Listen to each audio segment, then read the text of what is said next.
mchezo mzuri na pole kwa kupoteza dhidi ya Simba Sports Club. Binafsi kwa wale waliotazama mchezo wa leo watakuwa wamejivunia sana kwa kiwango ambacho kimeonyeshwa na wachezaji wako.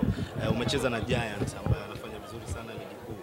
Binafsi umepoteza, lakini ulitarajia kupoteza kwa idadi kubwa ya mabao dhidi ya Simba Sports Club? Kwanza nashukuru kwa hongera na kubwa ni mshukuru Mwenyezi Mungu, mchezo umekwisha salama na tumepoteza.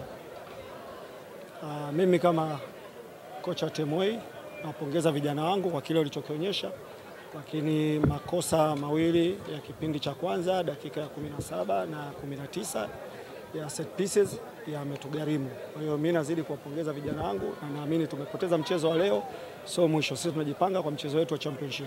Wachezaji wako wanapopata nafasi ya kukutana na hizi timu kubwa, binafsi huwa unawaambia nini kabla ya mchezo? Leo imetokea ni Simba Sports Club katika mashindano ya CRDB. Kama ulivyoona nilichowaambia ni kama waonyeshe kile walichonacho na wameonyesha. Unajivunia nini kwa wachezaji wako baada ya good performance kama ulivyosema unawapongeza japokuwa mmepoteza mchezo wa leo? Najivunia kucheza vizuri lakini naumia pale kupoteza mchezo. Kwa hiyo hayo ndio. Umeionja ladha ya Simba Sports Club. Matamanio yako pengine timu hii kuifikisha ligi kuu ili kuipata ladha kamili kwa timu mbalimbali. Wewe kama kocha sasa tuambie hatua zako za mafanikio ziko vipi? Mafanikio yetu ni kwenye championship, kama tuko kwenye nafasi ya 5.